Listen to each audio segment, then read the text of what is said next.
Ken, when you get up in the morning and you go out to the little greenhouse in your backyard and it's at 6 o'clock in the morning and it's already like 15 or 18 degrees out there, that's getting warm.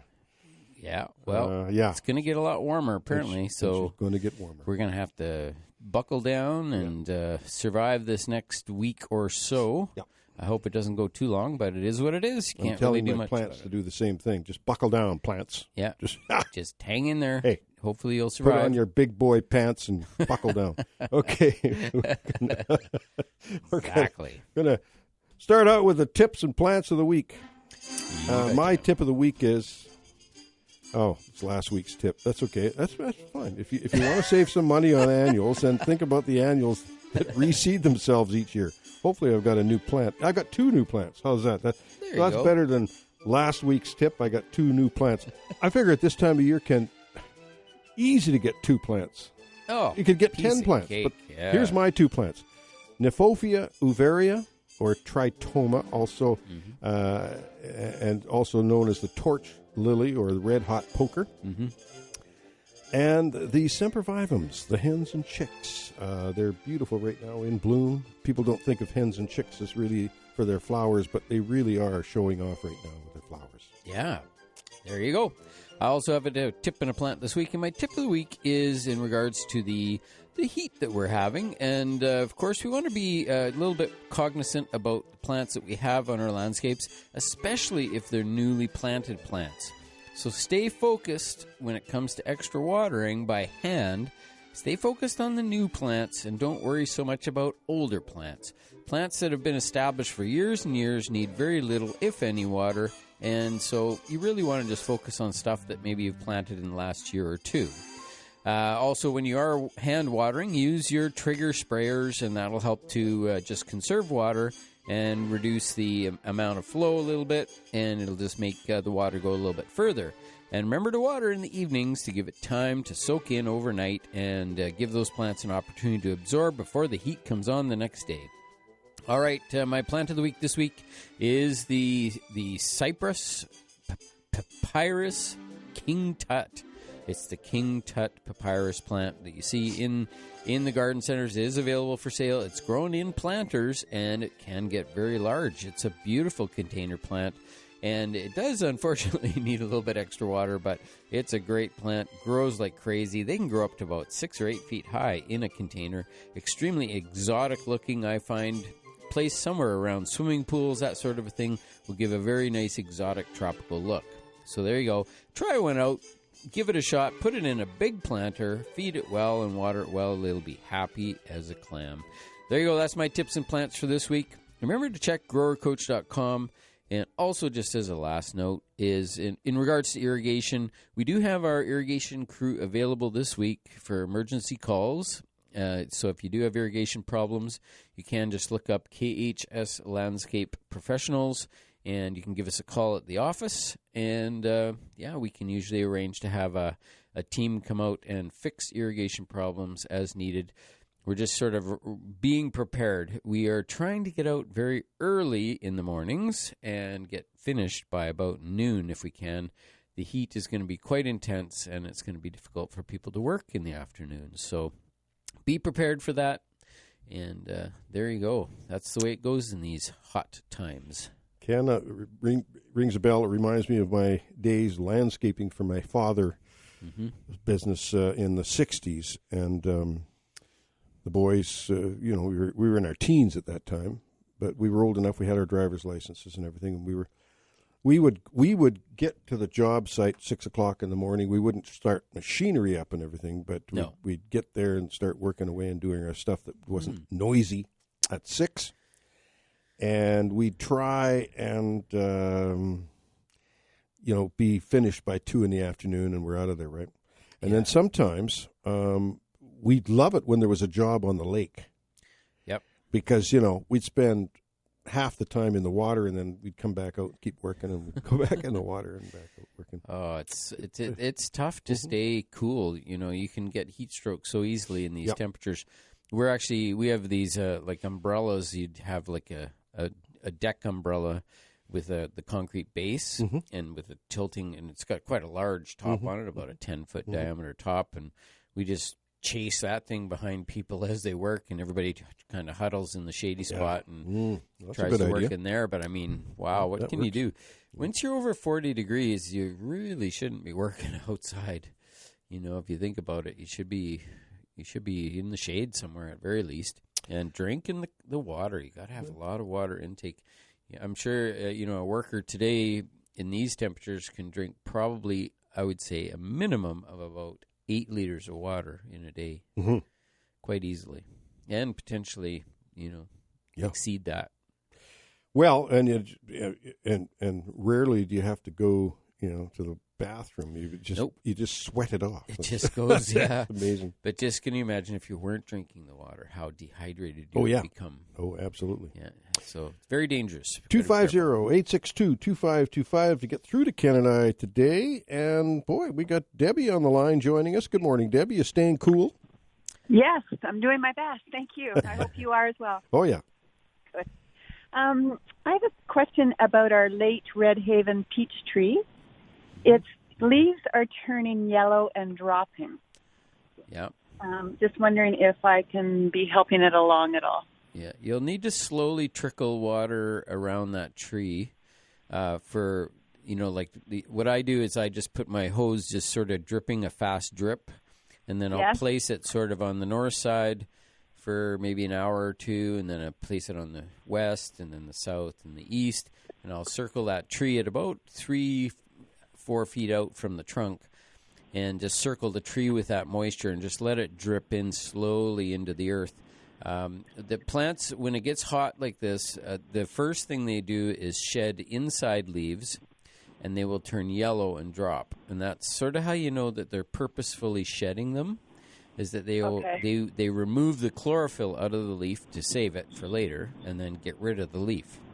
And it only takes one time for them to dry out, where they get a little excessively dry, and then they will, they'll start to shed. Even if you watered immediately afterwards, they would slowly shed over the next week or so. So it's kind of a reaction of an event, and it's really just the heat. So just got to watch that, especially when you have some peaches on the trees, because inconsistent watering during that fruit production can cause splitting and cracking of the fruit as well.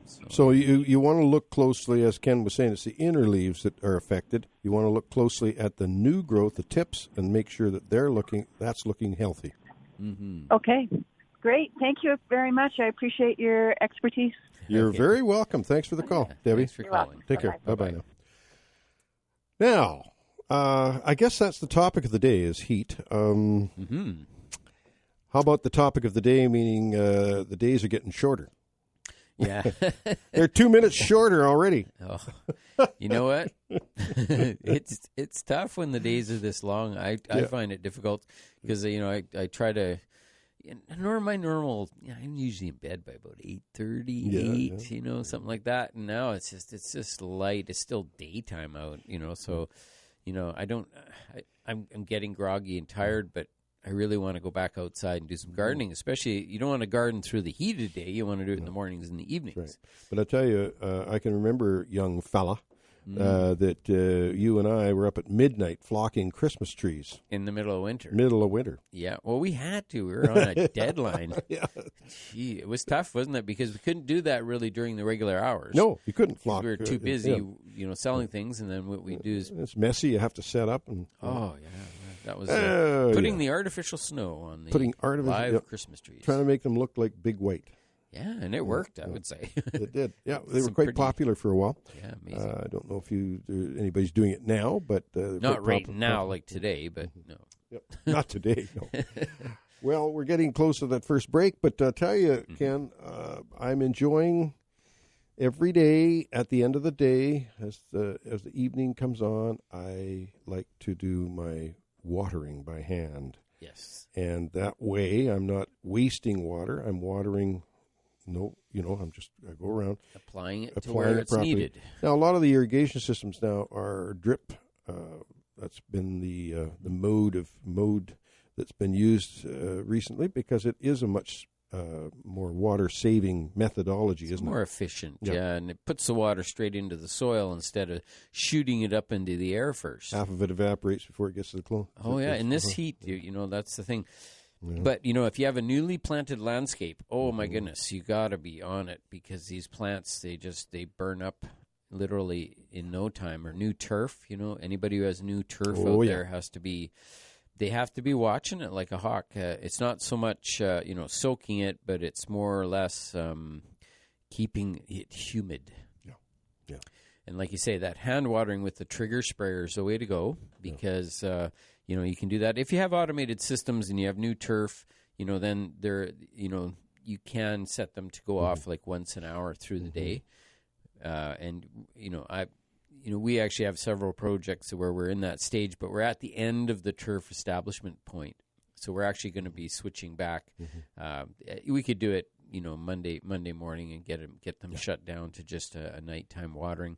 Start the weaning process, but boy, they're going to get weaned pretty fast in these high temperatures. That's for sure.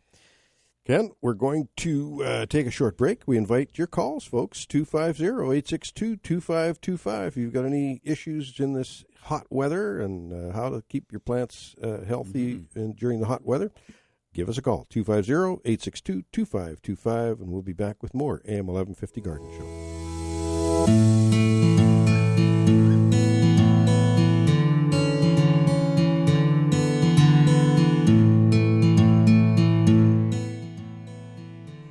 We are here, and on a warm, sunny Okanagan day, a little bit early for this kind of warm, sunny business, but end of June. This is more like August right here. Yeah, it is. Yeah, early August. Yeah, we've got Addie joining us. Good morning, Addie. Good morning, guys. Good morning. Send rain. Yeah. Yeah, I was just going to say, this hot weather would be really nice if we would have had some wet weather earlier on, but right now this is murder on the forests that are dry already. Yeah. Oh yeah. I think anybody driving by with a match or a lighter is going to is going to get us all in flames because it's so dry. Anyway, nothing we can do about it. We've got to pray to the rain god. Yep. That's right. Fertilize. Is it okay to fertilize in this heat? Well, yeah. Well, fertilizing. Is it anything specific you're talking about, or sorry? No, I'm just talking about the pots, the plants in the pots, and the annuals, not the perennials so much as the annuals. Yeah, well, the hotter it gets, the more food they need. So there's two things that, like, I just talk about it on a regular basis about increasing the water and increasing the fertilizer. And so as temperatures rise, plants just naturally, especially annuals, just naturally need more food supply. So, you have to do both. Once a week isn't too much then? No, twice a week is minimum, actually. So, Oh, really? Wow, okay. Well, I'm going to have to get out there because I've been doing it once a week. So. Yeah, that would be better, yeah. What about the black mulch? When you put the black Nature's Gold mulch down, does that keep in the water or does that attract the heat more? Oh, no, it holds moisture. Oh, it does hold the moisture. Oh, okay. Oh, yeah, and it cools the area. I find it does. There's some heat there because it's black. It absorbs the heat, but it's so easy on the eyes, when you look out and you see like that bright colored rock, it reflects in your eyes, and it's bright looking. But when you see that beautiful dark mulch, it looks great. But it holds moisture, it feeds the soil, feeds the plants. It's really a nice additive. So what do you need to be putting down, at least an inch or so? I like to be between 2 and 3 inches is about really? in between the plants. I don't like to mound against the plants. Stay away a little bit. But so in between the plants is kind of thicker, and that really, it's unbelievable. It really helps. The water really drenches that in and keeps the moisture in. Oh, that's good to know. Yeah. My other question is, some of my annuals, well, actually it's not even the annuals so much, it's my Brumansia plants. Mm-hmm. The leaves at the bottom are turning yellow, and at the top the plant looks wilted. Yeah, well, you got to check. Hopefully you're not getting a bit of root rot, but they sure love their water. They are normally a heavy water user and a heavy fertilizer user. Well, when I water it, the water leaks out the bottom. So that means they're dry. Yeah, the waters might not be sticking. Is this huge plant or just a little plant? Well, it's probably about 5 years old now. I Yeah, gave it's it a a big new one. pot this spring because it was starting to get really root bound. But I'm wondering because the roots in it was like cement. Trying to get through to massage the roots and everything. It was almost impossible to get through it. So I'm wondering whether it's just had its day. I would just water the heck out of it right now. Water to try to get it taking water. So that means dripping. If I always talk about my hose, just drip, dripping, and set it in there and leave it for like an hour or two, and just let it drip, drip. Oh, wow. And then that'll so why are the leaves at the bottom turning yellow then? Well, It's a water issue. They're getting water. too. Plants getting too dry, Addie. And I would suggest you do what I did. I rooted some young ones, and they're just going nuts right now. I've got a huge big plant again, and it's all brand new, young, and it's not filling the pot. We're going to have to move forward here, Addie, because we've got two more people. Thank you very much. Have a great weekend. Thank you, dear. We love you. Addie. Okay. Take care. Bye now. Bye. And we've got Eric joining us. Good morning, Eric. Morning, Don. Ken, how's it going today? Great. Good. Great. Thanks. Hot. That's about all it is. She's warm. Yeah. She's a warm one. Yeah, question for potatoes. Is it, if you add too much water to it, was that good for the potato plant itself? Or? Yeah, the potatoes like to dry out between Yeah, waterings, I noticed that they shoot right up. Yeah, but it's one of these things like mine. As soon as I leave them and they just start to wilt, then I give them a good soak. Okay. And then I leave them, and so I've got some in the pots and some in the ground. I try not to. They're high, but then they're not bushy. Well, yeah. It all depends on the variety too. The yellow flesh one. So. Mm-hmm. Yeah, I would just not. I would actually put my hand into the soil underneath those plants and just feel the soil. And if it feels wet, don't water them because they don't like it wet. Yeah, they don't want wet feet. But right. Yeah. No, I'm just curious because all of a sudden I put water on. All of a sudden, the next couple of days they shot right up. Well, they probably needed it. Possibility, yeah. You bet. Eric, thank you so much for the call. We always appreciate hearing from you. No problem. Appreciate your answers. Thanks a lot. Take care, buddy. Thanks, Eric. And we've got Jim. Good morning, Jim. Good morning. Good morning. Hey. How are you folks this morning? We're cool because we're in a cool, refreshing, air-conditioned studio. Oh, that's it. Rub it in. I have a question for you. We're ex-Kelowna folks, but I'm in Vancouver. Mm-hmm. So, but grass is grass. So, I have neglected my cutting my grass for the last 10 days, and it's needing to be cut. So, should I be cutting it? I mean, it's hot down here as well. Mm-hmm. Should I be cutting it short? Should I be cutting it long, or not cutting it? I'm sort of stuck. Well, it's a good, excellent question. If you leave it a little long, so we have a target about anywhere between 2.5 and 3 inches tall is an ideal height, especially in hot weather, because it creates its own sort of a mulch there. It actually shades the ground, and it actually helps hold the moisture in the earth. So I would say about 2.5 to 3 inches tall is recommended during hot weather. And if it's cut too low, it'll just roast. It'll cook it. Okay. So then the other part of my question then, usually I bag it when I'm cutting it, but my mower will mulch as well. Should I mulch the clippings back into it? Or if you can, mulch mowing is really great for the lawn. It's just if you leave it really, really tall and then you try to mulch mow it, you get the big blobs all over the lawn. So then you have to rake it up. So usually what I would say is I would mow it and collect those clippings if it's very tall, and then get it going at that height, and then start mulch mowing after you've got it at a controlled height, and just keep it always at that height. And any of that grass clippings that are left behind will just work their way down to the soil and add food to the soil. Yeah, it's good. Terrific. Thank you, gentlemen. Well, Jim, we miss you. Yeah, I miss the Okanagan too, even though it's probably hotter up there than it is down here. It's warm, yeah. You betcha. Take care. And thanks for listening to the show, Jim. Oh, always. Okay. Always. Take care, buddy. Take care, guys. Take care. Yep. Bye-bye. Bye-bye now. And I think, let's see. Do we have room for one more question? One more person? And who is it? Donna is on the line. Good morning, Donna. Good morning, guys. Good morning. I'll just have a quick question. My tomatoes are growing like crazy in a container, and I've put too many plants in the pot in in the pot. Can I trim off the ends of the leaves to so they're not so tight and get some air in there? I think that's quite feasible to do that. Donna, what type of plants are they? Tomatoes. Oh, they're tomato plants. Yeah. Oh, yeah. You can trim tomato plants. I mean, I've in the greenhouse, for instance, when I finish one plant that's all, the fruit is finished, I'll cut it right down and let a new shoot from the bottom come up. Oh, interesting. Yeah. It's all one plant, so it's not like a sucker from the ground like a rose bush. But right. yeah, so you've got multiple plants in one pot, but how big is the pot? Well, it's about 3 feet long by about 18 inches wide. Oh, it's a planter, yeah, okay. Cool. Yeah, it's a nice one. And I've kept it up on the deck because of the deer. There you go. Yeah, no, I think you're fine. Just remember to feed them enough because they are hungry. And, and just watch this heat because any container plants are going to need that just a little more attention. Extra attention, yeah. Yeah, I water them at least 3 times a day, just on the root, so that the water's going right to the root, sort of thing.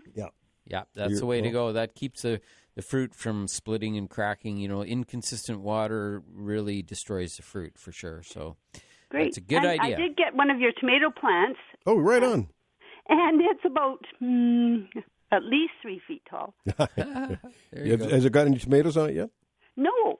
It will. Not yet, but there's blooms on it. Yeah, my early ones, I planted 2 early ones. I planted the actual plants in January. Wow. And so when I put them out in the garden, they were already 1.5 feet, 2 feet high and bushy. And now I'm loaded with tomatoes. So neat. Yeah, I'm very excited. And you're gonna be surprised at the size of those tomatoes. Wow. So hopefully it'll be okay. And I've got a cage around it and everything, but it is in a pot, so hopefully. Oh, it'll be fine. It'll work. Good. Yep, you betcha, Donna. Good. Okay, right. thanks. Thanks for the call. Good luck. Have a good Bye-bye. weekend. You betcha. You too. Stay cool. Yeah, all right. You betcha. Take care. Bye-bye. Bye. Bye. Okay, coming up after the break, our good friend, compatriot, and wise person, Dan Bruce, is going to be on with us, and he's going to carry on with his topic of the fact that without our First Nations, indigenous peoples of North and South America, our dinner plate would be much less than it is today. So we're going to go on with that, but first of all, we're going to take this short break. We'll be back with more AM 1150 Garden Show.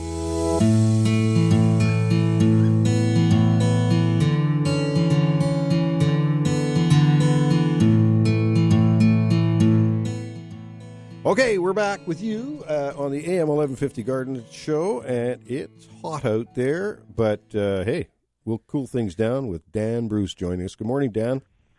Good morning. Good morning. You're staying cool? Well, I'm in the basement of the house, and you're hunkered down. It's cool down here. Yes, that's good. But I was up on the veranda just recently, and there, right at the hummingbird feeder, was a young male Anna's hummingbird. Oh, the first Anna's that I've seen this year. And it was a young male. A young male. He's just getting his hot pink coloring on the throat. Takes them a lot longer to get the full throat patch and the crown of the head. Okay. Do you think that's a hatchling from this year? Probably not. No, probably from last year then. Yeah. So he's an adolescent. Yeah. Teenager, yeah. Yeah. Well, Dan, you carry on with your really interesting story of how our food would be different today if it wasn't for our indigenous brothers. It would be very different.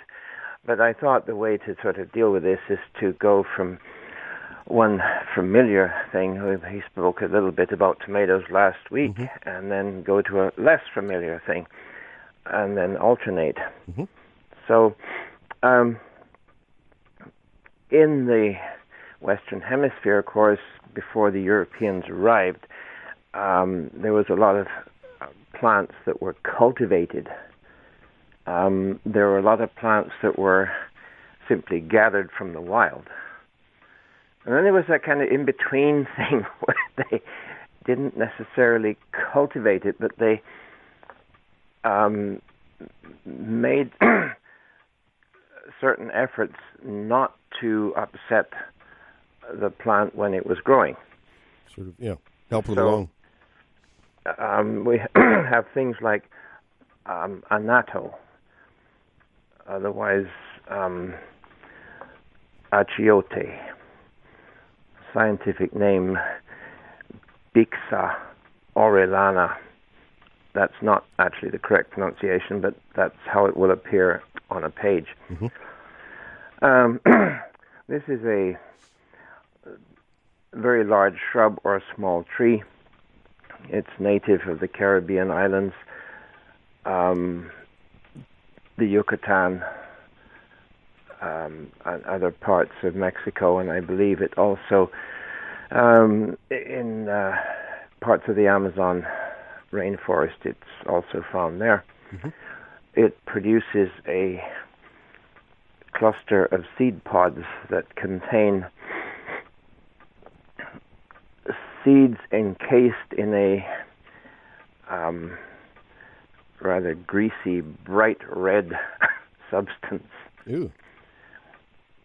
And it is that greasy, bright red substance that's important. Because the native peoples used this as a sunblock and mosquito repellent.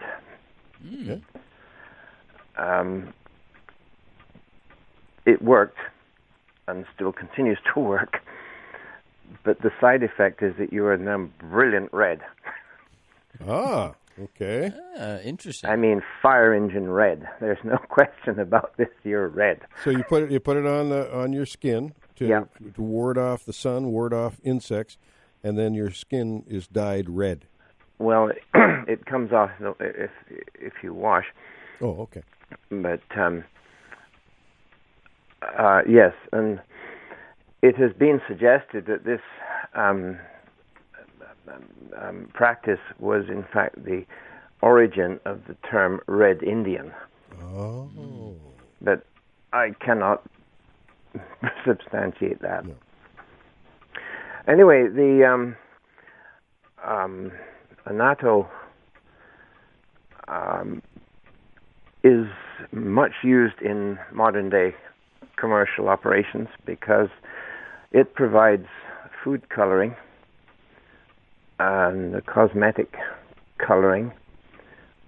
It appears a lot in lipstick and face powders and that sort of thing.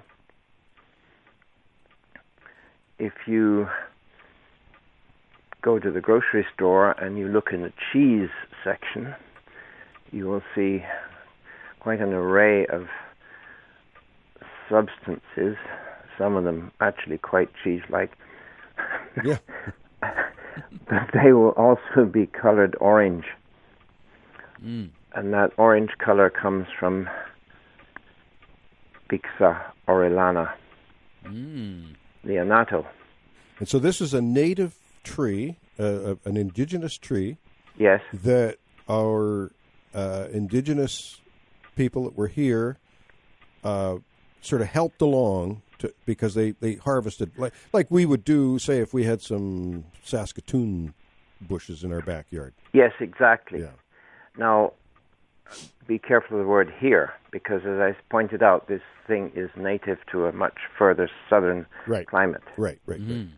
But Aboriginal times in the Western Hemisphere did not acknowledge modern-day political boundaries. So we deal with the entire two continents put together.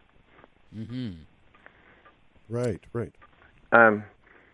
Incidentally, it would appear that the name Bixa or Bija was a native Taino name, other than Taino was a language and a people in the larger islands of the Caribbean.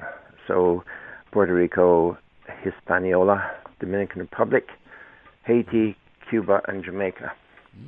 Okay. So that was taken as the scientific name of the genus, and then the species Orellana is in honor of Francisco de Orellana, who was part of the conquistador group that invaded Peru. Francisco de Orellana founded the town of Guayaquil in Ecuador, and he was the first European to travel the entire length of the Amazon River. Very interesting.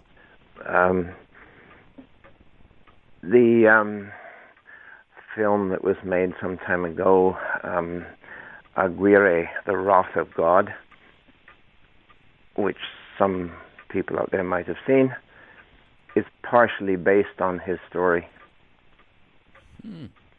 Well, Dan, that was very interesting. So next week we're going to hear about something we're more familiar with? Yes, I think we can arrange that. I think that'd be great. Well, it's cool, it's just very interesting, this the history of what's going on. And you tie it right in with not only just the plant issues, but the people that came after the indigenous people had established themselves here, and sort of in some ways and very much so upset the apple cart, so to speak. But well, we can go there another day. Very nice, very very good to hear from you, Dan. Okay. And we will expect to hear from you next week with more exciting news with these plants. Yes. I read a book. Don't forget that Fintry is open for tours this afternoon and tomorrow afternoon. So truck on out there. I'll tell you, I'm very excited about that. I'm excited about just about everything that's going on right now, because we're getting out of this dilemma we've been in for the last year and a half or so. And, boy, it's going to be a great summer, and people take part in the exciting trip out to Fintry, and enjoy. We will be with you again next week. Thanks, Dan. Take care. Yep. Thanks, Dan. Okay. Have a good one. Yep. Bye now. Bye. Yeah, Fintry, what a beautiful gem in the Okanagan, and I encourage people to go out and visit it. And it's not that long away. I mean, I've got a landscape plan I'm doing for property out in Fintry, and so I've had to truck out there 2 or 3 times to do measurements and things like that. And it really is a nice drive. It's a nice neck of the woods. And, you know, when you go across the lake and drive that road, you think, we're out in the middle of nowhere. Why would somebody actually live here back in the early part of the last century? But the reason being is because that's where the boats landed. Yep. That's where the Sicamous and the Okanagan and all the different paddle wheelers. The landings along there, Caesar's Landing and all the different McKinley landings. Landing, Cars Landing, I know. Okanagan Landing. Yeah. It's very neat, the history of the Okanagan, and I encourage new people that are, and there's a lot of new people here, and I mean new in the last 20 years. There's been a surge of people coming into the Okanagan in the last 20 years. I encourage you to look at a little bit of what was here for many, many years. And we had a vibrant Okanagan community prior to the Europeans, of course. The indigenous peoples were a vibrant community.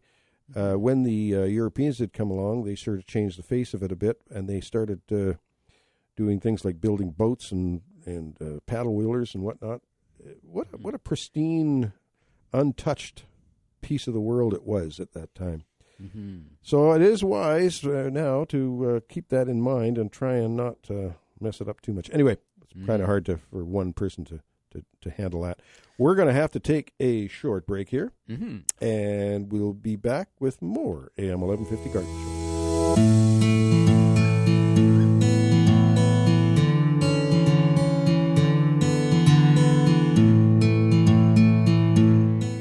Well, Ken, as you know, I spend quite a bit of time, a good hour a day, enjoying the garden by walking around, watering, pulling some weeds and whatever, and just enjoying the garden. And I started thinking about things to talk about on the radio show this morning, and one of them was gardens are the most unstatic thing in the world. I mean, if you paint the house, the paint lasts a long time usually, and sometimes for a long, long time, depending on what kind of paint you're using. Mm-hmm. But you plant a plant or you create a garden, and the evolution of that garden is long-term. Like, there's long-term evolution. I don't know if you call it evolution, but progress or whatever. Mm-hmm. And then there's the daily, hourly, weekly, monthly changes that happen in the garden. Mm-hmm. And so it kind of goes against, I'm going to get political here. It kind of goes against the gravel and fabric landscapes so prevalent now. They're trying to do with these landscapes is create something that stays put. Mm-hmm. But unfortunately, it doesn't stay put. No. It still evolves. And sometimes it evolves in a direction that you don't want it to. In other words, weeds popping up in the gravel. Yep. Even though there's a fabric, you can put fabric down. It's called weed barrier. Yeah, okay. It will curtail some of the weeds, the quackgrass, bindweed, mare's tail, and things that are underneath that fabric. Some of them, it'll kind of hold it back, right? Yeah. But they'll come up around the edges. And they'll come up wherever there's a plant. Yeah, quackgrass just pushed right through the... Oh, yeah, and that pointy thing, that'll go right through. Goes right through the even holes. Good fabric, it'll go right through. Yep. But the fabric does a little bit of a job there, and especially if you're starting a garden with no bad weeds. If you're starting a garden and there's no quackgrass, mare's tail, bindweed, morning glory... there's no point in using fabric. Then why use fabric? Those are weeds that come from underneath. Yeah, all other weeds come from above. Exactly. And all over a period of time, the fabric or the gravel, it gets dusted. And before you know it, that dust turns into a little bit of a seed bed and soil. And then when a seed lands in there, it's saying, yeehaw, perfect conditions. Well, the other thing that happens that people don't think about is that when you buy rock, it's dirty when you buy it. It's not. They might wash it. They don't wash it. But let's say if you could get it washed, you could specifically say, let's make sure this is washed. And then it would still have about maybe 5% dirt content in the gravel itself.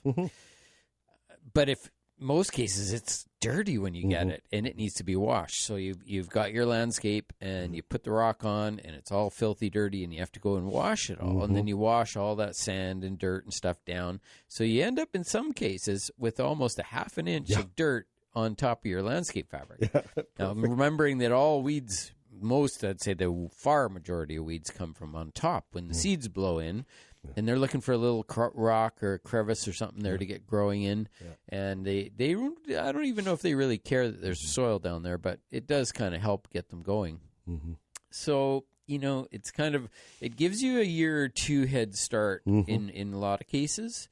Yeah. But not if there's a lot of weeds anywhere nearby because it's that influx of weed seeds constantly coming in. And if they're really aggressive weeds, well, you got them. Yeah. It's a false sense of security when we see this going on. And it's going on all the time. Landscapes all over. Now, like I say, I'm a little bit political because a lot of people, well, what's wrong with that? Well, I guess there isn't anything wrong with it. All it is if you're a gardener. You can't really garden in it. It's not a garden. And gardens are not static. They're rockscape. They evolve, right? Yep. So because they evolve and they need changing, and somebody's got to go garden it once in a while. If it's a grass, they got ornamental grasses. Every 4 or 5 years, you got to go out and divide them and dig them up and do some work. But, oh, man, it's a challenge when you have all that stuff buried underneath rock. You have an irrigation system. It's all drip lines underneath rock and fabric, and something goes wrong. It's like, okay, well, let's try and find it, and you can't find the problem. So it's not ideal for making it easy to do maintenance. If you have to, well, we know gardens require some maintenance. If you have a nice just mulch on the surface of the soil, you can go in and do gardening, and you can do maintenance to it, and it's what I call sustainable. with rocks, even though rocks are great, in a lot of cases it goes and goes and goes, and a lot of times, once in a while you'll hit it just right and not get any weeds for years and years and years. So it is good in a lot of cases. It's just that it's not always. It's this combining the right types of plants with the rock and fabric combination. And let's face it, dry riverbeds and some cobble, and that adds interest. But when it's all rock, when the whole landscape is just total rock, what happens? It's a heat sink as well. The rock heats up. Now you've got it's like a charcoal furnace out there, with this, it reflects too when you look at it. Like, unless you get the black basalt rock, which will absorb again the light. I'm just thinking, when you look at your landscape, you want to be able to see it, and it's easier on the eyes if it's a darker color. Whereas when it's light, or say that gray gravel, or worse is sort of a white rock or something, which is okay. It can look really great in evenings, and that sort of thing can be fabulous spring and fall. In the middle of summer, you got to wear your sunglasses, really. It's so bright. So that's just the difference. Those are the differences, and I would say that each, to each his own, and whatever you feel is right for your landscape. Right. And it definitely gives you a couple of years head start. Yeah. But what I do in every case is identify the weeds ahead of time, so I know what weeds are there. And also, it's the individual's tolerance. If you have a client who is very tolerant of weeds and stuff, and they're not too worried about it, it's like, hey, it's a garden. I know this is what happens. Don't even worry about it. Then you're really good to go. Yeah. But some people have a zero tolerance for weeds, and it's like, well, wow, that's a challenge. The earth is kind of a weed. Yeah, it is. It's a challenge trying to keep them out, for sure. It's amazing. And it's fascinating how trends have changed over the years. I remember selling lava rock by the ton. I remember selling big, chunky, remember we used to get from the gentleman up in Kamloops, these big, chunky bark chunks. That's still available, yeah. Yep. And that was the Douglas fir bark, which is a really nice bark for using as a mulch. Yeah, as far as bark goes. And so over the years things have changed. It's like pavers have changed over the years too, from various different styles and whatnot. First came out back in the 70s to what they are today, looking a little bit more like the old European styles. When I was in Holland a couple of years ago, I took probably, and I'll show you these maybe during the break, Ken. I know you'd be interested. I took probably 30 pictures of various cobble pathways and walkways and patios that some of them were hundreds of years old, and it was just fascinating to see. And that's the look really that has been. You want sustainable look. That's been sustained over the years. And it is sustainable. Look at how old those pavers are. I know. Hundreds of years old. But I'm not sure if a lot of them are just rocks, like cobble, that have been. Oh yeah. Oh like, yes. They're a lot of them are. They're not pavers per se, but they're trying to make pavers look like that almost. Yeah. And one more thing before we take our break at 9:00 here. When I was down in Australia, working a little bit with Steve on one of his projects, you cannot lay pavers in Canada like they lay pavers in Australia because of the frost. Oh, there's no frost there. Right. So he puts this skim coat of concrete, a skim coat of concrete down, and then he puts the pavers on top of this perfectly. Yeah, that wouldn't work here. I said to Steve, I said, you try that in Canada, and you just have one big cobble mess in the spring. It's hard to have concrete on the ground like that sometimes, like, say, even flagstone. Yeah. You have flagstone, and if you have just the tiniest little cracks, the water gets in the winter, and it freezes and thaws, and it cracks all up and turns, peels off, or it spalds, the flagstone spalled. So, it's a real trick. I think it's got to be sealed very well, and there's got to be a lot of thought put into it. But, there you go. Yeah, it's amazing. Well, we're going to take that break. We invite your calls, 250-862-2525 to get through to Ken and I. We love being here. This happens to be just if anyone's counting, it happens to be the 1802nd 1,802 shows so far. 1,129 right sitting in this studio right here. Mm-hmm. Prior to that, prior to coming to this studio, it was 673 shows at the old AM 1150 and CKOV stations, you know. It's amazing. Anyway, we're going to take that short break now, and we will be back with more AM 1150 Garden Show.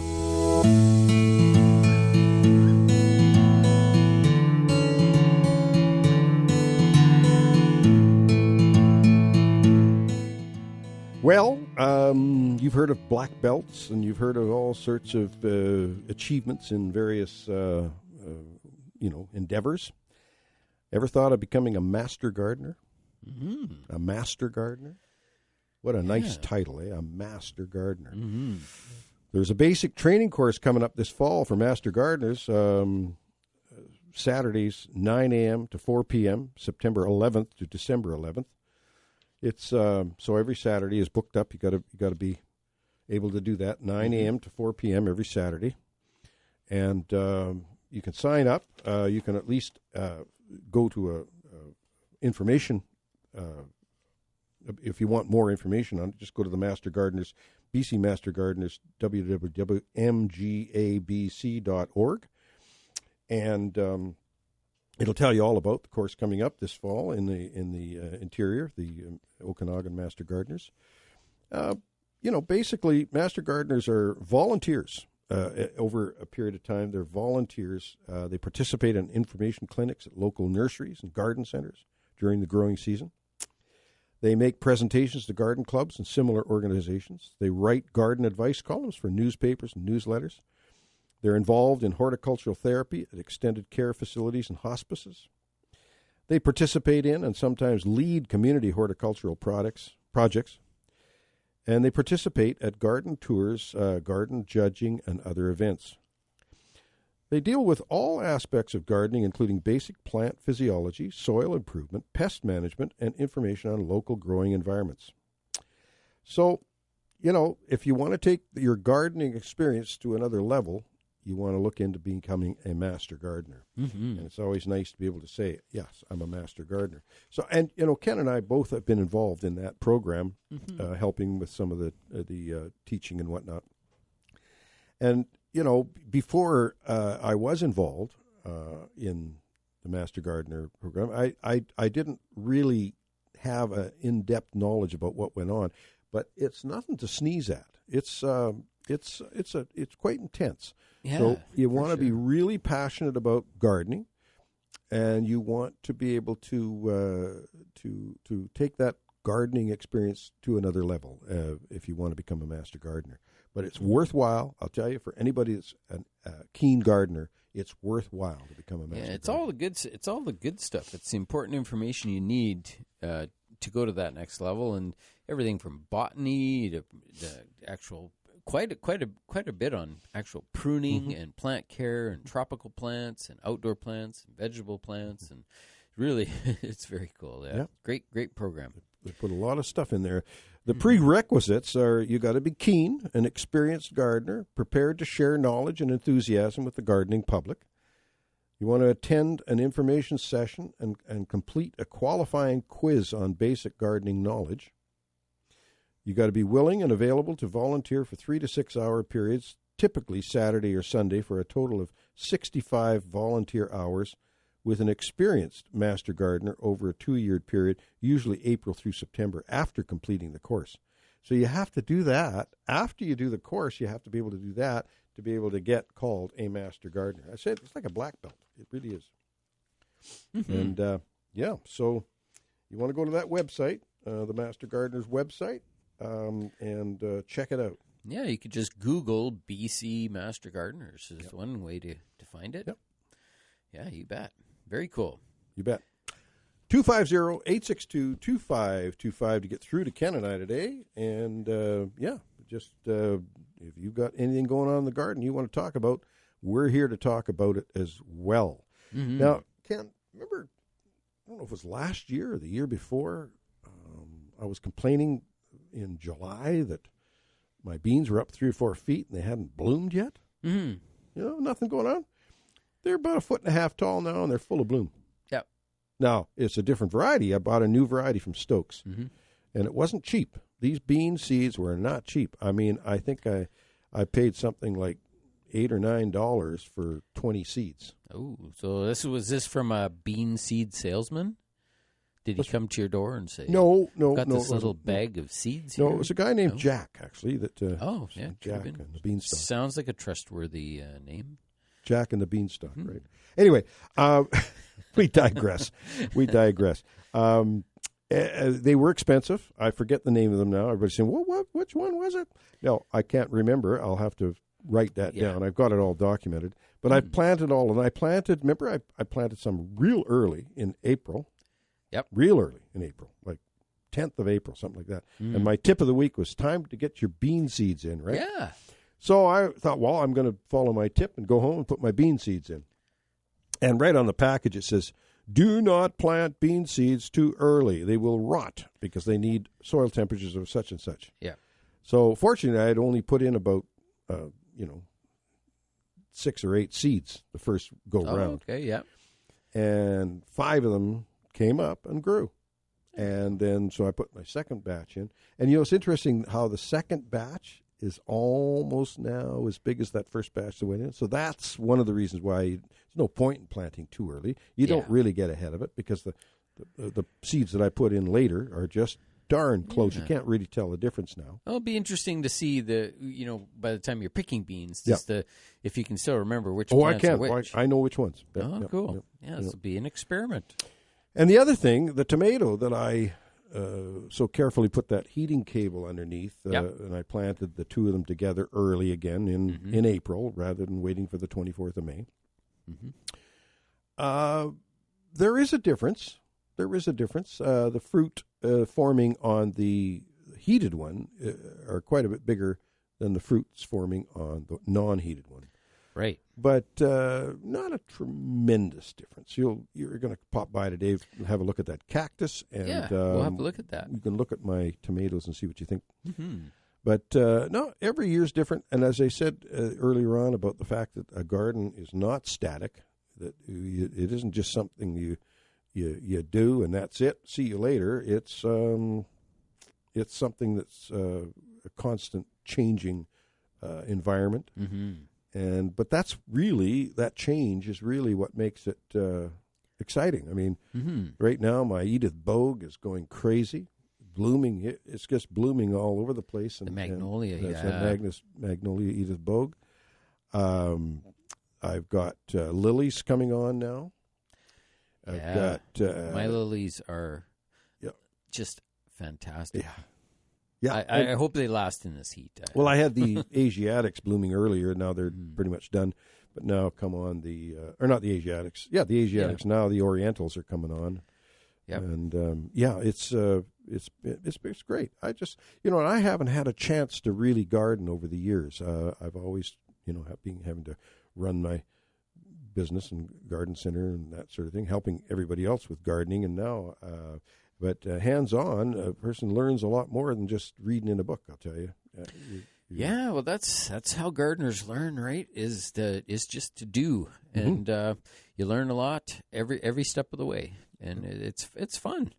I always talk about gardening being all about anticipation. It just seems like you're just constantly anticipating something. The beans are next. They're going to come on. It's going to be interesting to see how the beans react because they are, they'll typically. They seem to flower with cool nights or something. And so it's going to be interesting to see that during this period of heat, we might see a real big burst of growth on the beans where they shoot up quite big and they do quite well, but they don't really bloom very much. Yeah. And then as soon as this hot spell goes and we get a little drop in temperature, then we might see them actually burst out and start blooming again.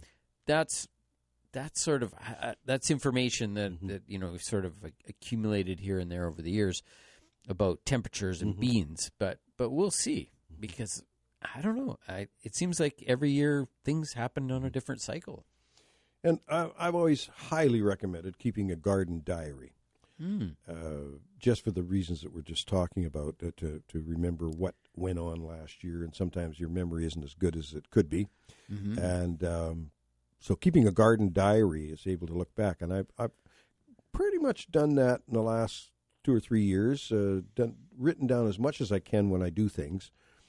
Planted radishes, dug them, such and such a time, but the garden, this year, my garlic and onions are not nearly as good as they have been in other years. Mm-hmm. Who knows why? I mean, I haven't changed anything. But however, I think one thing I haven't been doing in my garden is doing a lot of feeding. Mm. And, there's such a thing as the soil getting used up. And you need to get some compost in there and some fertilizer, Now, especially nitrogen with the heat. When it gets hot, the nitrogen is just gone fast. It does not last. So that's why we often talk about, higher temperatures means more feeding. Mm-hmm. It's mostly nitrogen. I've got a small piece of lawn, Ken, and we mow it now with our Husqvarna Automower Mojo, we call him, and we really enjoy that. And he's been very good and regular. And I haven't fed the lawn since we got Mojo, but it was time I felt it could use a bit of help, a little bit of feed. So I've got some granular fertilizer, and unlike a number of years ago when I started throwing it around by hand, I thought I better do it with a fertilizer spreader because I burnt the heck out of it when I threw it around by hand. Mm. So I took one of the hand-operated spreaders and put some on the other night and watered it in. Do you know already the lawn is greening up from that one application of fertilizer? Interesting, eh? Yep, interesting. Yep. Anyway, we're going to take a short break. We do invite your calls to join Ken and I today, 250-862-2525 to get through to us. We'd be happy to talk to you this morning when we come back with more AM 1150 Garden Show.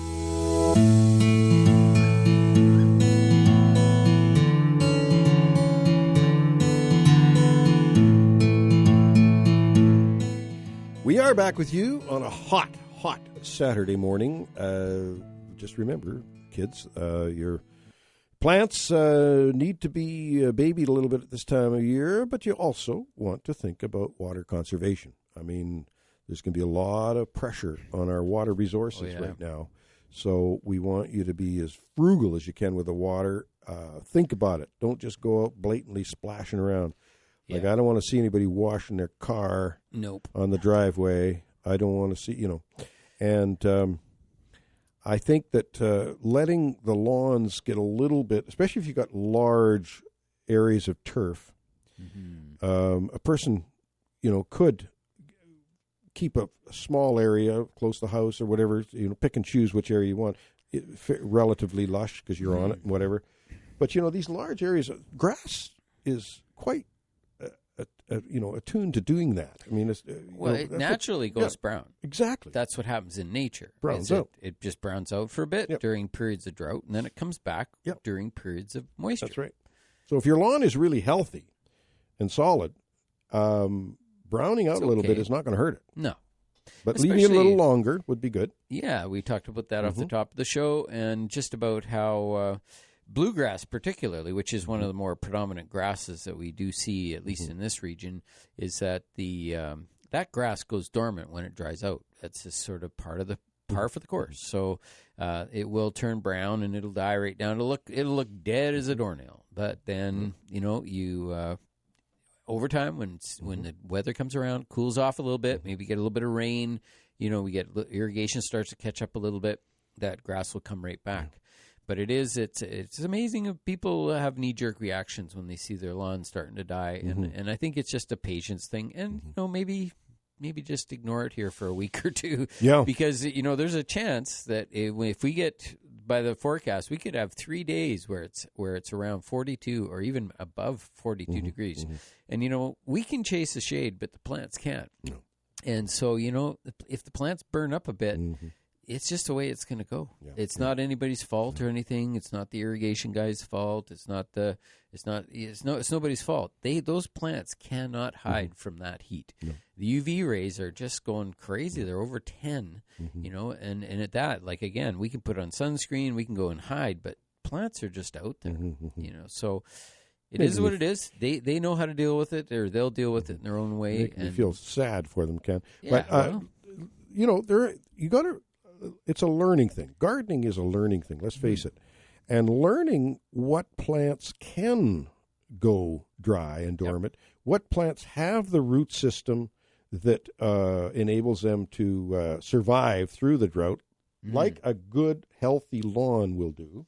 Yep. Now, if the lawn's peaked and poor and has, lots of thatch in it and really not in very good shape, then it can suffer with the heat. If you let it dry right out, it can darn well suffer. But on the other hand, if it's a healthy lawn that's well kept and well fed over the years and strong, and actually allowed to dry out from time to time, because if train it, if you have a lawn and it's really healthy, everything's going good, and every once in a while you drought it out a bit, you let it go quite dry beyond normal, that will actually it'll set in that lawn's memory, literally, that there was a drought and there could be another drought. So they prepare themselves. They know that could happen again. So the grasses grow a little tougher, a little stronger. They actually start to grow specialized roots that can survive without water. And it's one of these things that plants do that. But unfortunately, a lot of people train their plants to live with lots of water. So they train them to live with water rather than training them to live without water, because they do adapt. And then during periods of intense heat, or during periods when the conditions are just not favorable, the poor plants, they can't handle it. Whereas if you teach them, train them, just like anything, plants can learn. It's a proven thing that they actually have memory. And that's one of the things that that's just recently been proven, but it's fascinating.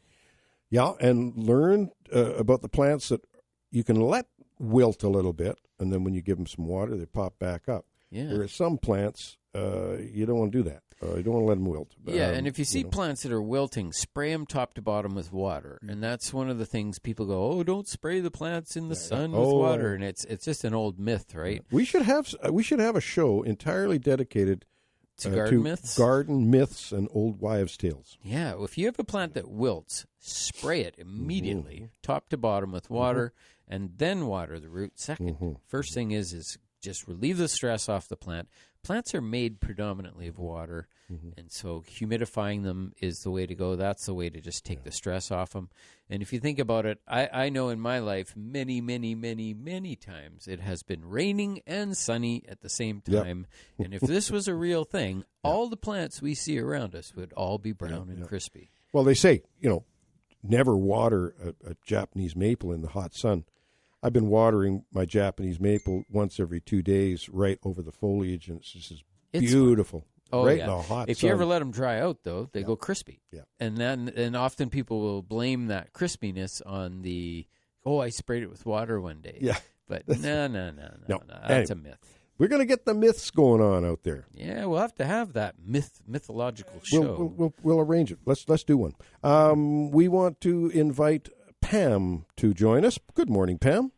Good morning. Good morning. I just found myself smiling when you were talking about the capacity that plants have to be trained toward a certain style of,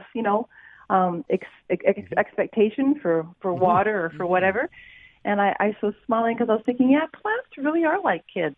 You can train them. You can help them to be more resilient and more sustainable with the right habits. Yeah, that's exactly. Right. You can. It took a long time for our kids, but we finally got there. I hear you. Everything about children and gardens is long term. Yeah, that's right. It's cathedral building, Don. Yeah, it's not. Yeah. It may not be in your lifetime that you see it, but somebody else will reap the benefits if you lay the good foundation. Thanks for that, Pam. That's good. Hey, also just wanted to say, I don't know, maybe a month or 5 weeks ago or so, I phoned in with a little bit of panic because I had thought that I had lost a dahlia relative to irrigation breach and too much water. I just want to report that I have a very resilient dahlia. She has no reason to die, and given the right conditions, I repotted her. I shook off all the soggy mass of nastiness around the roots, gave her new dirt in a new pot that actually had decent drainage. She is looking so gorgeous.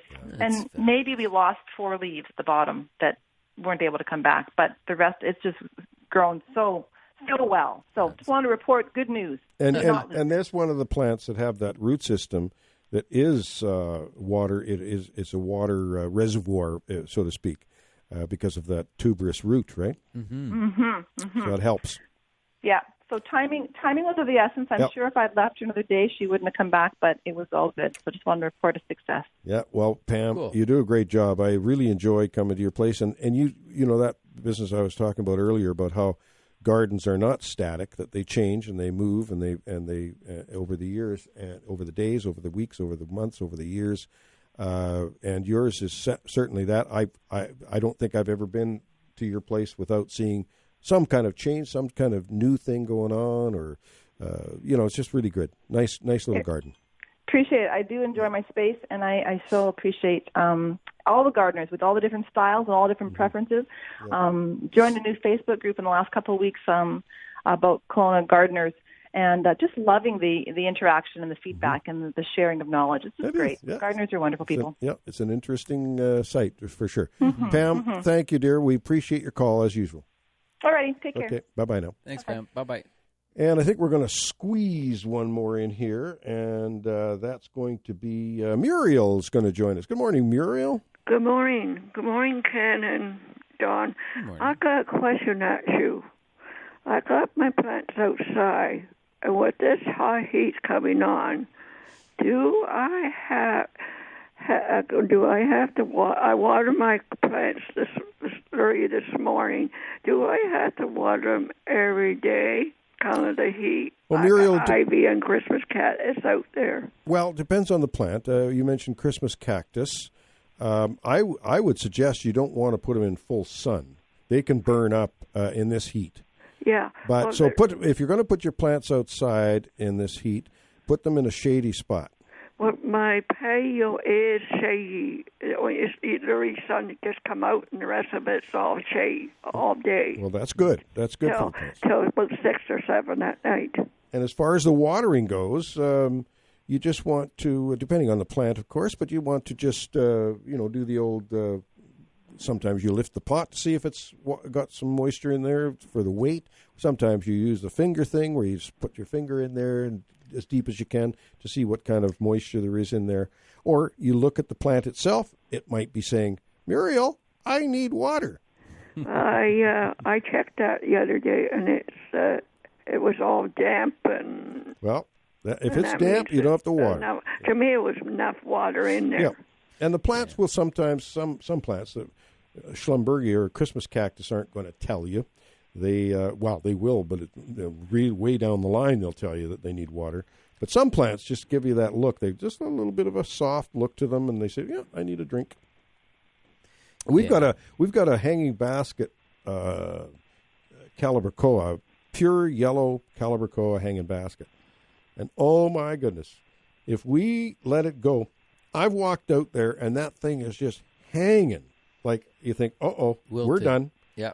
Soak it up, and bingo, she pops right back again. It's amazing. Some plants will do that. I don't know how often we'll get away with that, but maybe Muriel just always double check. At the end of the day to make sure that they have enough water. Maybe just double check them. Okay.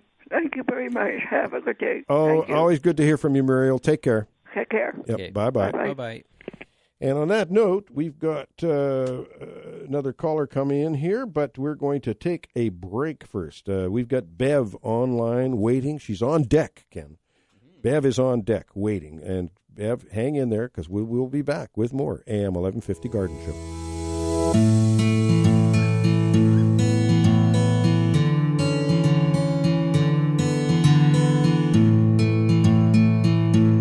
Yes, we are here again with you on AM 1150, and we have on line one Bev. Good morning, Bev.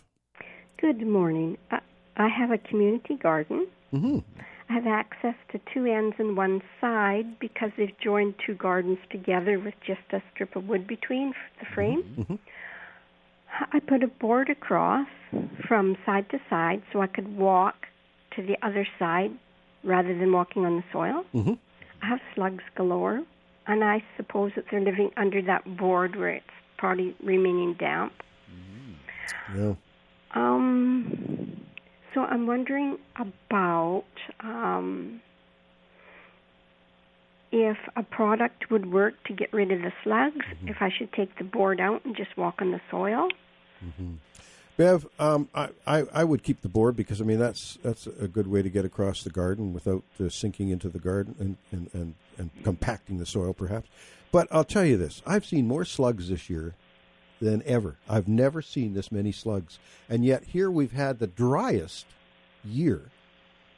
And I'm wondering whether, because as gardeners we create, because we're watering, we create that environment for slugs, that they've migrated in and really went to town in our gardens rather than where they normally would be staying somewhere else because it's so dry when nobody's irrigating.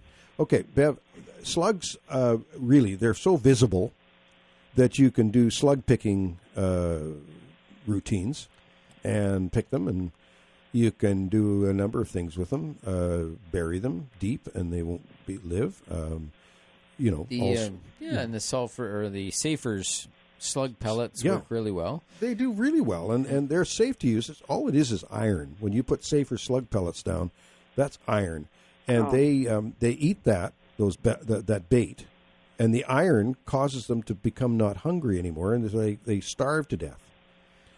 I'm thinking a few Safer's pellets would work for me too, because I'd like to lose some weight. No, I'm just kidding. Don't start listening to that.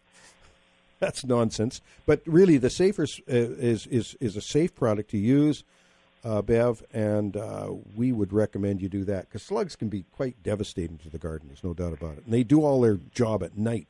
They eat at night. And that's why they want to get under that board for the daytime. So you've got a trap that's preset because they're going to be under there. Yeah. So what I would do is I would flip the board over, sprinkle a little bit of that the Safer slug pellets down there, put the board back on it, let them do their thing overnight. In the morning, they all go back under there to hide.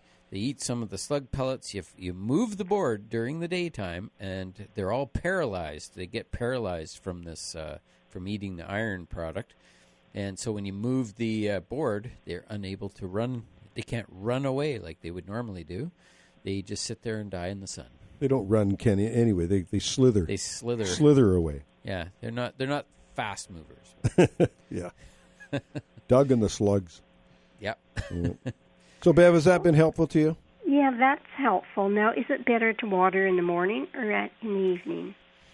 Typically, in the evening will give you more time for the water to soak in and less evaporation. If you do it in the morning, it starts heating up so fast, the water will evaporate away maybe sometimes before the plants get a chance to absorb it. So my tendency or my inclination is to water in the evenings, give them a good soak. I always double water, so I water once, and then I go back over it and I water it again. And make sure it gets down deep so you get a little bit of a reservoir built up down below. Okay, so how would something rough like sand or coffee grounds or something like that work put under the board? Not as good as Safer. Well, there has been, information out there about coffee grounds being a deterrent for slugs, but I haven't seen anything scientific about it. I haven't seen anything that is documented. It's just one of those things that coffee grounds are useful for everything kind of thing. And there are some studies. We did look up some studies on coffee grounds as far as its ability to change the pH of the soil and that sort of thing. And there have been some studies there, but I haven't seen anything concrete about it deterring slugs. Maybe people have had experience with that and said, yes, it does deter. It's not going to hurt anything, Bev, to use the coffee grounds. There's no question about that. And you may want to try them and see if it does work. But I can tell you what does work, and that's the Safer slug bait, and also picking slugs physically, just get rid of them because they're very visible. It's not like going around picking aphids, or spider mite. The little beer trays. Oh yeah, are also little saucer effective. of beer. Yeah. Okay, so if they die off from the Safer, can I just leave them? They Oh, yeah. actually become buried in the soil. Oh, yeah. They just become They compost. just shrivel up. Yep. They shrivel up, compost, yep. Okay. Okay? Thank you so much. Bev, you're dear. Thank you so much for the call. Thanks for calling. Bye-bye. Bye-bye now. And we do have time to get Dennis on line 4. Good morning, Dennis. Oh, good morning, guys. Just a quick one. I just wanted to verify some information. Mm-hmm. I'm using the baking soda on my cucumbers and zooks, Mm-hmm. and a couple of weeks ago I started using zinc that you recommended. Yep. Now, I ground 3 tablets up and put them into a litre of water. Is that strong enough? Because I've still had some baby zooks that have come up and just gone yellow. Yeah. Yeah, no, that's fine. The baby zooks, that's calcium is the issue with that, which is a different thing. Oh, okay. I've got calcium, so I start spraying calcium as well. Oh, yeah. You got to get that right onto the fruit, you bet. Okay, Yeah, I've got some of that already made, so I'll start that today. Yeah, beautiful, because the zinc is going to help with the powdery mildew, and the baking soda is powdery mildew, but the calcium is the yellow, when the end shrivels up, the blossom end rot. Yep. That's on the agenda as of today. There you go. Perfect. Thanks, guys. Hey, Dennis. Great to hear from you. Good Take luck. care. Yeah. Bye. Bye-bye.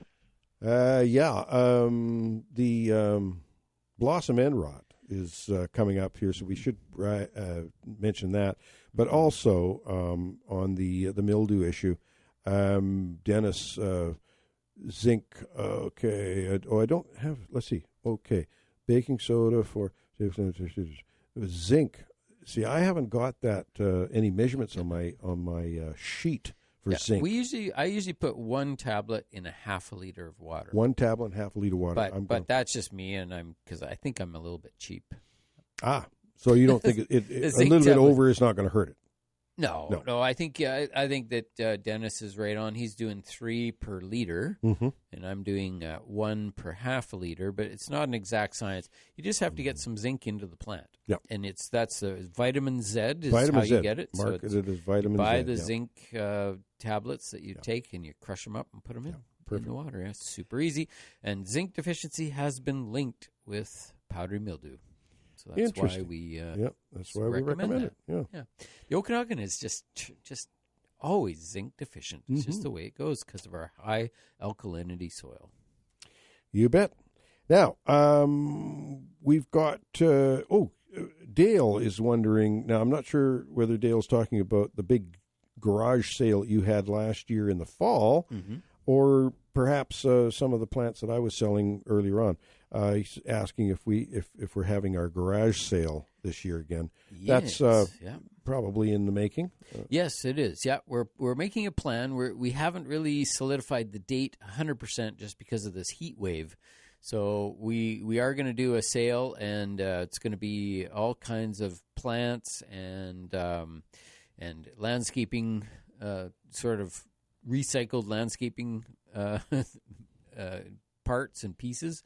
And so that's coming up in the next, I would say, couple of weeks. We're just going to watch this heat wave. We don't really want to have people coming out in this intense heat.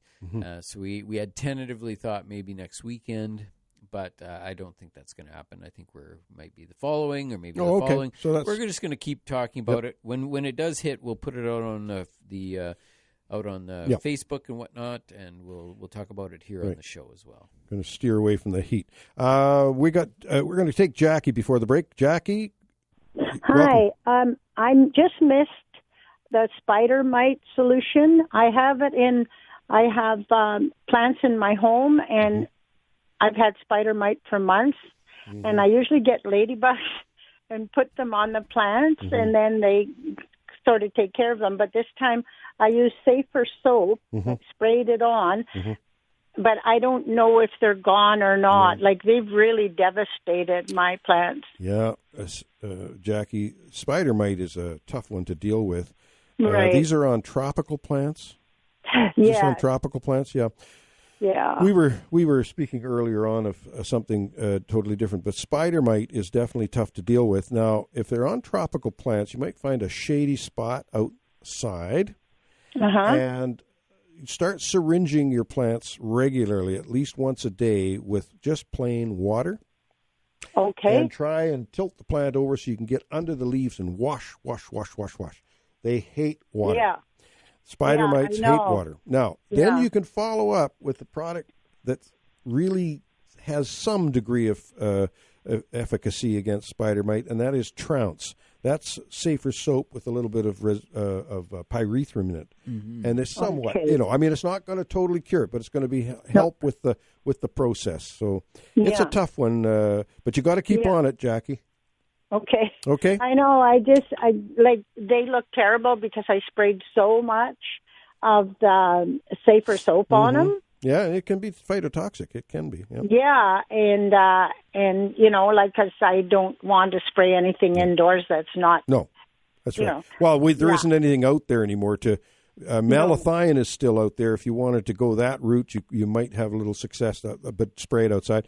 But I'll tell you this, Jackie, due diligence with spider mite. You got to keep on top of it, steady. I seem to have got my spider mite in check this year. Last year, I had a heck of a problem with it. This year, Yeah, well, I think that like last year when I got the ladybugs and stuff, oh my goodness, it just made such a difference. Well, and but you can't. They don't have ladybugs so far this year. No, they've been out there earlier. Not very many. It's because the populations have dwindled in the wild. There's something that's happened.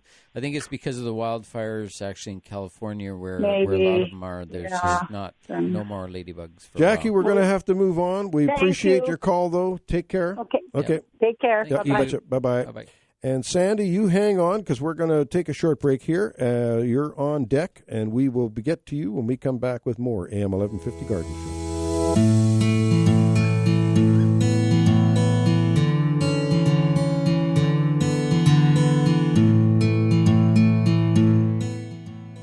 Okay, we are back on CKFR, the AM 1150, which we are enjoying being here every week. And we are now going to invite Sandy to join us. Good morning, Sandy.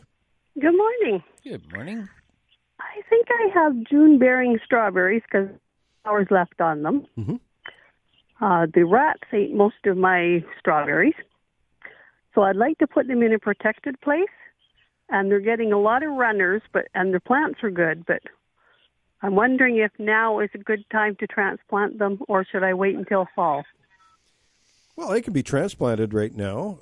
It's just a little you picked probably the hottest part of the season to do it. I can wait till after the heat cools down a bit, but you can move strawberries around. I mean, they'll as long as they have good roots and whatnot, they should move quite easily. Yeah. Mine have grown out and they've grown little runners and they're starting to root, and so the little runners I'm kind of babying those along, and then once they get rooted, I'll just snip the umbilical cord and let them grow for maybe a week or so, and then transplant them so we can move them into some new locations. But so should I not move the mother plant, just the runners? Well, it's kind of nice to get those fresh little runners. They tend to perform better than the mother plants in a lot of cases, depending on the variety. But most varieties, they seem to do better. They're just more vigorous. Like Sandy, that's what you buy when you're buying strawberries in the garden center. You're buying runners. Yeah, I've had them for about 3 years. So anyhow, so the rats Saturday, got Did you say the rats got them? Yes, the rats ate most of my strawberries. Like the berries themselves? Yeah. Oh, those dirty rats. We got a couple of them, though. Dirty rats. You got a couple of them. Okay, well, that's good. I bet you felt good about that. Sandy, you were going to announce something here. Yeah, next Saturday is the start of the West Bank Farmers Market. Wonderful. At Elliott there, where the library is. Yeah. From 9 till 1. So that's where I'll be for the summer. Oh, Sandy, that's wonderful. And so that's, what time is it open? 9 until 1. 9 till 1 on Saturdays. Yep. So you're going to miss the garden show. Yeah, because I get busy and then I can't listen to you and stuff. So. We'll miss you, but too. I'll see you in the fall. We'll miss you, too. Sandy, good for you. And but do phone in once in a while. Remind us that that's going on, okay? Okay, thanks. Thank you, dear. Good idea. Bye-bye. Thanks, Sandy. Bye-bye. Bye-bye now. Yeah. Yeah, strawberries, great Okanagan plant. But one thing we should, add with strawberries, they can develop over a period of time certain viral issues. like red steel is one of them, and there's another couple of them that would be important. And so that's why when we buy strawberries, we buy them at the garden centers. We buy them; they're what they call virus indexed, and they have been certified, usually, virus indexed. And so, meaning they don't have any viruses. Yeah, they've been monitored for that and whatnot. The old days of passing strawberries around and that, you can still do it. Do you remember a variety of strawberry, Ken? I'm testing to see how old you are. British Sovereign. That was the standard. That's like saying Bing cherries, Concord grapes, beefsteak tomatoes, British Sovereign strawberries. Wow.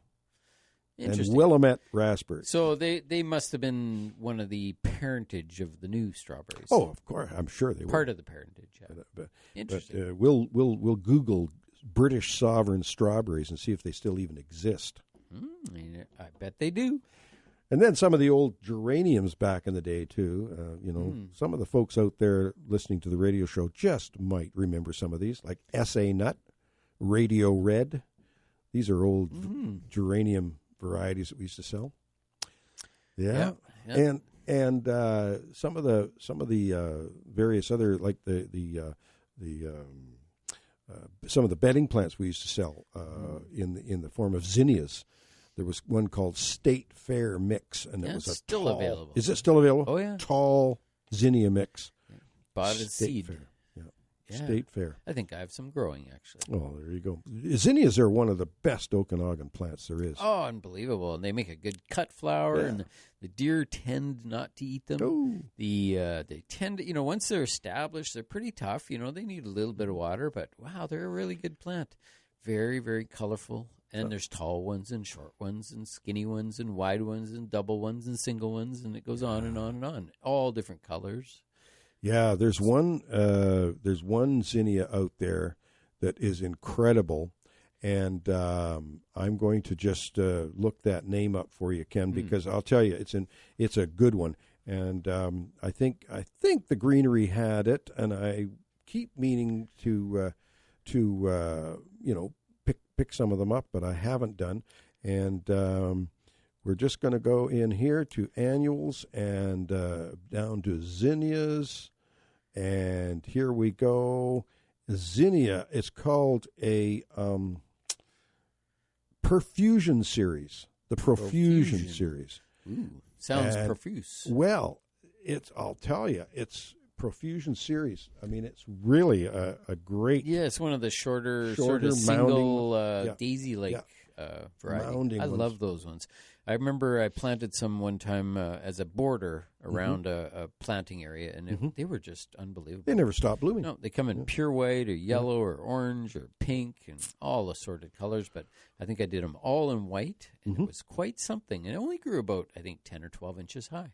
And they're pretty resistant to insects.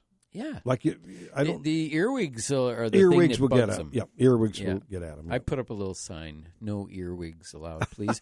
Actually, I used a little diatomaceous earth to deter the earwigs. That's super helpful. That's a product I have not paid too much attention to, and I should, because Don Stolz, who worked with the city of Kelowna, used diatomaceous earth for ants, for large ant hills, and that. He used it for a number of things, and he swore by it. And you mention it many times, too. So I'm going to give it a try. It works on everything. Like I have like the flea beetle on the potatoes, gone. Potato beetles, the big Colorado ones, gone. Even aphids on my Brussels sprouts, gone. Oh! Just dust it. Diatoms. Yeah, the little diatoms. It's just an organic, fossilized little sea creature, I guess. Yep. That is mined now, and it's pulverized and put into containers. And I wonder how they figured that one out. Yeah, that's a good question. Somebody figured it out. Yeah. Probably watching ants walk through it and found that they all died. So that's another good one. Crawling insects, earwigs and ants. There you go. We're getting close to the end of the show here, Ken. And I just want to thank all the callers for phoning in today. We had a number of them, and we always appreciate the regulars, and we appreciate the new callers. We've got Debbie and Addie and Eric and Jim and Donna and Dan and Pam and Muriel and Bev and Dennis and Dale and Jackie. There you and go. Sandy. All Fabulous. these people. They participated today, and that's what's important for that participation. We're gonna now give you the tips and plants of the week. My tip of the week is, it's last week's tip, but that's okay. If you want to save some money on annuals, then think about the annuals that reseed themselves each year. My plant of the week, actually two plants, Nymphophea uvaria, or Tritoma, or red hot poker, torch lily. There's a number of common names. And also my secondary plant is the Sempervivum group, the hens and chicks. They're in bloom right now, and we're really appreciating them. There you go. I also have a tip and a plant, and my tip of the week is that when you're out watering, we often mention to use the trigger-handled sprayer to water. It controls the amount of water that comes out and puts it right where you need it. So where do you need it? You don't really need it on the older plants or mature plants that have been growing for years and years. You need it on the newer plants, things that are just recently been planted, say, within the last year or two. So focus your water where it's needed. My plant of the week this week was the Cypress Papyrus King Tut, and that is literally a papyrus plant. And they're often sold as an annual, grown in containers, and the King Tut one is one of the biggest ones. It can get about 7 or 8 feet tall in a pot. It's amazing. Looks really great around a swimming pool. It appreciates moisture and fertilizer. That's my tips and plants for this week. Remember to check growercoach.com, and remember that KHS Landscape Professionals has some irrigation openings this week. We're keeping a little bit of gap or availability in our teams, that if you do have issues with irrigation, you can give us a call. We are on the internet and available in different ways. You just type in KHS Landscape, and away you go. You're there. Our website is khslandscape.com. Perfect. Just quickly, the Shigo moment. When life is zigging and you are zagging, you may have a problem. On that note, we'll see you next week with more AM 1150 Garden Show.